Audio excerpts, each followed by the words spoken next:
Hello friends, welcome back to our channel friends. Dr. NTR University of Health Sciences, BPT, BSc MLT and BSc paramedical courses ఏవైతే ఉన్నాయో so ఇవన్నిటికి సంబంధించినవంటి సక్సెస్ఫుల్గా మనకైతే second phase అయితే complete అయిపోయింది. దీనికి సంబంధించినటువంటి విషయాలు చూసుకున్నట్టయితే ఒకటి మనకి లాస్ట్ డేట్ ఫర్ రిపోర్టింగ్ వచ్చేసి 13th అనమాట. 13th అంటే ఈరోజు 12th, రేపు 13th. సో ఎవరికైతే డిస్టెన్స్లో అంటే కొంచెం లాంగ్ డిస్టెన్స్లో వచ్చిందో కాలేజ్, సో మీరైతే ఈరోజు వెళ్ళి రిపోర్టింగ్ అయితే చేయండి. లేదా రేపటి వరకు చేరుకుంటాము అనేసి అనుకుంటే రేపు 3 PM వరకు, అంటే 3 PM తర్వాత ఏం చేశారంటే ఆ కాలేజ్ వాళ్ళు, ప్రతి కాలేజ్ వాళ్ళు ఏం చేశారంటే యూనివర్సిటీ అండర్లో ఉన్నటువంటి కాలేజెస్ వాళ్ళు ఏం చేశారంటే సో ఎంతమంది రిపోర్ట్ చేశారు, ఎంతమంది రిపోర్ట్ చేయలేదు అన్న డేటాని యూనివర్సిటీకి పంపిస్తూ ఉంటారు. సో ఇంటర్వ్యూ చేసే వాళ్ళకి పంపిస్తూ ఉంటారు. అప్పుడు ఏం చేశారంటే అక్కడ వాళ్ళు reporting and not reported list అనేది తీస్తారనమాట. అంటే ఇంకెన్ని సీట్స్ వేకెంట్గా ఉన్నాయి అని చెప్పేసి వీళ్ళైతే ఒక డేటా ప్లే చేసేసుకొని మళ్ళీ యూనివర్సిటీ వెబ్సైట్లో పెట్టేస్తారు. ఓకేనా. So and one more thing, ఇది ఎందుకు చెప్తున్నానంటే దూర ప్రాంతాలు ఎవరైతే ఉంటారో ఇంకా రిపోర్టింగ్ చేయని వాళ్ళు, సో మీకు అయితే టైం అయితే దొరుకుతుంది వెళ్ళడానికి. ఫ్రెండ్స్, మీరు కనుక చూస్తే యూనివర్సిటీ ఫీ అనగా మనకి అలాట్మెంట్ ఆర్డర్ డౌన్లోడ్ చేసుకోనికి మనం కట్టేటువంటి 5600 రూపీస్ అనమాట. సో ఈ యొక్క అమౌంట్ వచ్చేసి ఒక్కసారి పే చేస్తే అంటే మీరు రిఫండ్ అయితే అవ్వదన్నమాట ఈ అమౌంట్. వేరే ట్యూషన్ ఫీజు కనుక మీరు మళ్ళీ కావాలంటే తీసుకోవచ్చు, రిఫండ్ ఉంటుంది. బట్ యూనివర్సిటీ ఫీజుకి అలాంటిది ఏం లేదు. అండ్ ఇంకో విషయం ఏంటి అంటే చాలామందికి ఉన్న డౌట్ ఏంటంటే ఫస్ట్ ఫేజ్లో మేము సీట్ వచ్చిన తర్వాత అంటే పే చేసాము యూనివర్సిటీ ఫీ, బట్ రిపోర్ట్ చేయలేదు. వినండి సరిగ్గా, రిపోర్ట్ చేయలేదు. ఇప్పుడు మరి మేము సెకండ్ ఫేజ్లో మళ్ళీ వేరే కాలేజ్లో సీట్ వచ్చింది, ఇప్పుడు మళ్ళీ మేము పే చేయాలా అంటున్నారు. సో నో నీడ్ ఫ్రెండ్స్, అవసరం లేదు. ఒక్కసారి ఏ ఫేజ్లో అయినా ఒక్కసారి మీరు పే చేశారు అంటే యూనివర్సిటీ ఫీ మళ్ళీ పే చేయని అవసరం లేదు. ఆ యొక్క అమౌంట్ రిఫ్లెక్ట్ అవుతుంది, ఈ యొక్క అమౌంట్ రిఫ్లెక్ట్ అవుతుంది. ఓకేనా. కానీ ట్యూషన్ ఫీ.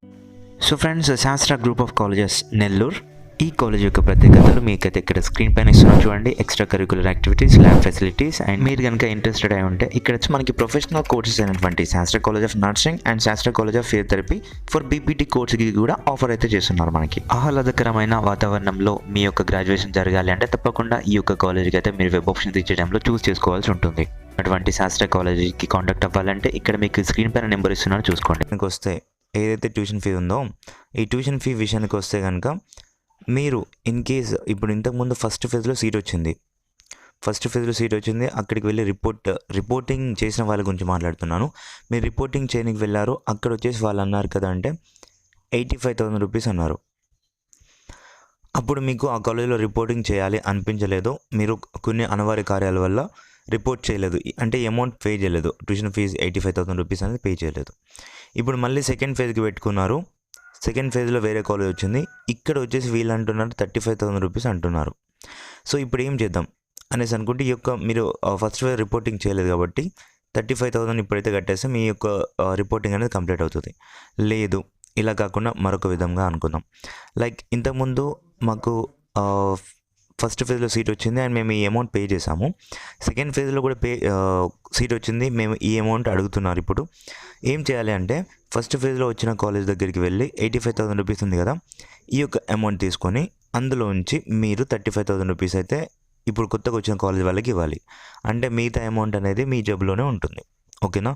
సో లేదు, ఇప్పుడు 85,000 అనుకుందాం. ఇది ఒక్కసారి బ్యాక్ చేసి చెప్తాను.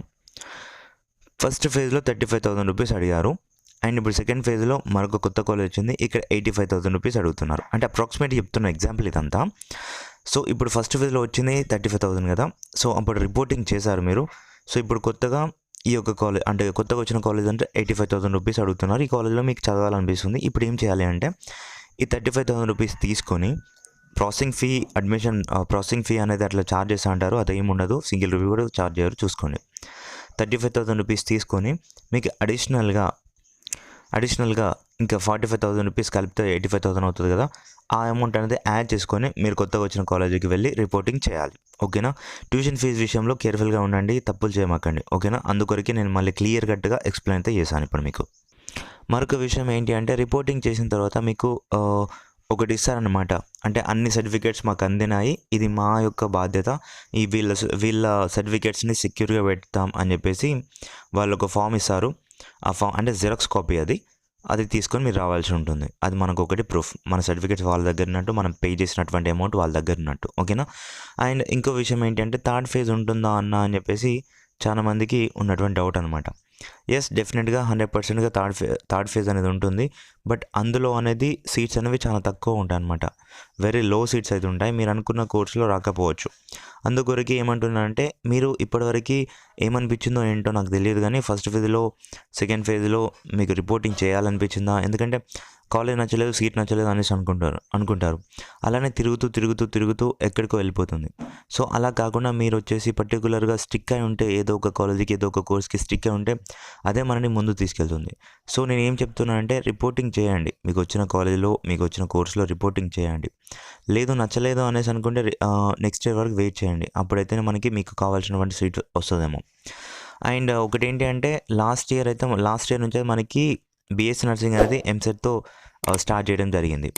సో రాబోతున్న రోజుల్లో అంటే చెప్పొచ్చు ప్రియర్లీ మనకి రాబోతున్న రోజుల్లో అలైడ్ హెల్త్ సైన్సెస్‌కి కూడా మనకి ఎంసెట్ ద్వారానే ఇస్తారు. అలైడ్ హెల్త్ సైన్సెస్ అండ్ బీపీటీని. ఓకేనా?